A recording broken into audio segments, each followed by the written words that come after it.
रजनीकांत का नाम सुनते ही सबसे पहले दिमाग में क्या आता है? सिगरेट को हवा में उछालकर लपकना, चश्मा स्टाइल से पहनना और वो खास चाल। अगर आप ये सब मिस कर रहे थे तो घबराएं मत, क्योंकि लोकेश कनगराज कुली में वो सब कुछ वापस लेकर आए हैं। कुली एक ऐसी फिल्म है जो आपको सीधा 80 और 90 के दशक में ले जाती है, जब रजनीकांत का जादू सिर चढ़कर बोलता था। इस फिल्म रजनीकांत के 50 साल के फिल्मी सफर को एक ऐसा ट्रिब्यूट दिया है जिसे देखकर उनका हर फैन गर्व महसूस करेगा। कुली में रजनीकांत का वही पुराना वाला चार्म, वही अंदाज और वही स्टाइल है जिसे देखकर हम सब बड़े हुए हैं। लेकिन क्या इस फिल्म में सिर्फ यही सब है? क्या ये सिर्फ एक मसाला फिल्म बनकर रह गई है? इसकी क्या खूबी और कहाँ कमी रह गई? आइए जानते हैं। कहानी की शुरुआत होती है एक बड़े बंदरगाह से जिसे साइमन नागार्जुन चलाता है।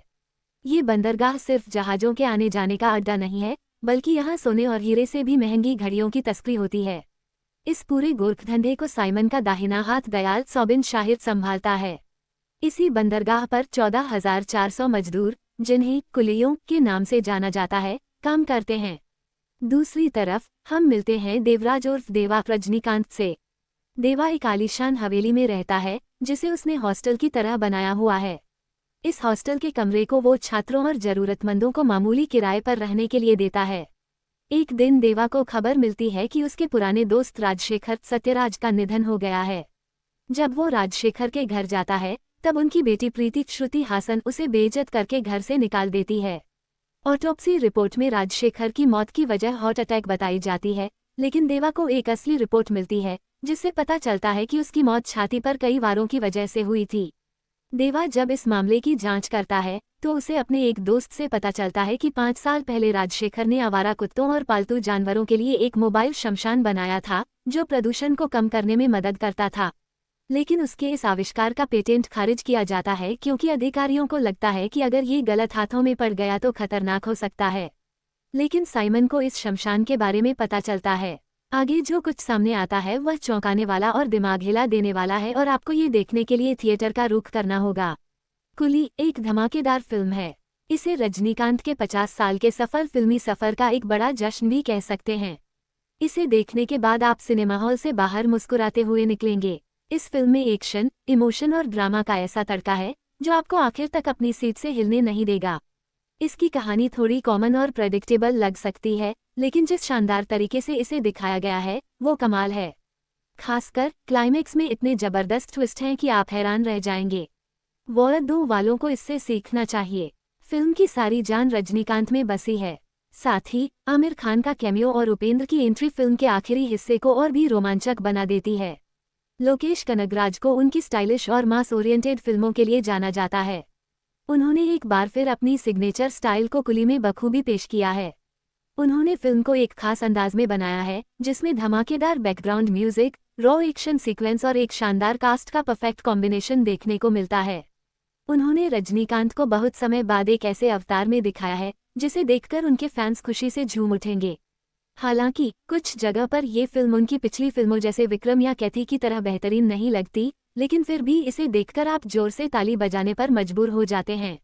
लोकेश ने हर सीन को बड़े पर्दे के लिए बनाया है और यही वजह है कि इसे सिनेमा हॉल में देखना ही सबसे सही होगा। उन्होंने कहानी को इस तरह से बुना है कि वो आप अपनी सीट से हिल नहीं पाते हैं। जाहिर सी बात है, इसका श्रेय फिल्म के एक्टर्स को भी जाता है। कुली को पूरी तरह से रजनीकांत ने अपने कंधों पर संभाला है। उनका स्टाइल बेजोड़ है। एक्शन सीक्वेंस से लेकर डांस नंबर्स और वन लाइनर्स तक उन्होंने हर फ्रेम में अपना जादू बिखेरा है। साइमन के रूप में नागार्जुन ने एक खूंखार, खतरनाक विलेन का किरदार निभाया है। कई जगह ये विलेन बड़ा एंटरटेनिंग लगता है। उनकी वर्सेटिलिटी वाकई हैरान करने वाली है और उन्होंने रजनीकांत को कड़ी टक्कर दी है। दयाल के किरदार में सोबिन शाहिर ने सबका ध्यान खींचा है। वो एक चालाक, खतरनाक और साइकिक किलर के रूप में आपके अपने दिमाग पर ऐसा गहरा असर छोड़ते हैं कि उनसे डर लगने लगता है। उनकी परफॉर्मेंस वाकई कमाल की है। प्रीति के रूप में श्रुति हासन सही लगती हैं। इमोशनल सीन्स में वो काफी प्रभावशाली लगी हैं। दाहा के रूप में आमिर खान का कैमियो एक प्योर मास मोमेंट है। वो और रजनीकांत जब एक फ्रेम में आते हैं तब पूरा पैसा वसूल हो जाता है। उपेंद्र का कैमियो भी एक विजुअल ट्रीट है जो कहानी में एक नया मोड़ लाता है। फिल्म का म्यूजिक और बैकग्राउंड स्कोर फिल्म की जान है। अनिरुद्ध रविचंद्र ने एक बार फिर जादू कर दिखाया है। उनके चार्टबस्टर ट्रैक और हाई एनर्जी बीजीएम फिल्म के हर सीन को और भी दमदार बनाते हैं। जब भी स्क्रीन पर रजनीकांत की एंट्री होती है तो बीजीएम सुनकर आपके रोंगटे खड़े हो जाएंगे। हर एक्शन सीक्वेंस और इमोशनल सीन में म्यूजिक पूरी तरह से फिट बैठता है। अगर आप रजनीकांत के डाई हार्ड फैन हैं तो ये फिल्म आपके लिए किसी ट्रीट से कम नहीं है।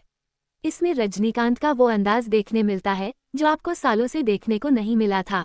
लेकिन फिल्म की कहानी कई जगह प्रेडिक्टेबल लग सकती है, पर इसमें कुछ इमोशनल सीन उतने प्रभावी नहीं हैं जितने होने चाहिए थे। अगर आपको मसाला फिल्में पसंद नहीं तो ये आपके लिए नहीं है।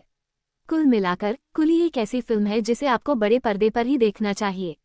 ये एक मास एंटरटेनर है जो आपसे पैसा वसूल मनोरंजन का वादा करती है। तो देर किस बात की। और हाँ, ये फिल्म आपको एक ऐसे मोड़ पर लाकर छोड़ देगी जहां आप अगली कहानी का बेसब्री से इंतजार करेंगे। फिल्म के आखिरी सीन में बड़ा सरप्राइज है, तो तैयार रहिए क्योंकि ये सिर्फ शुरुआत है।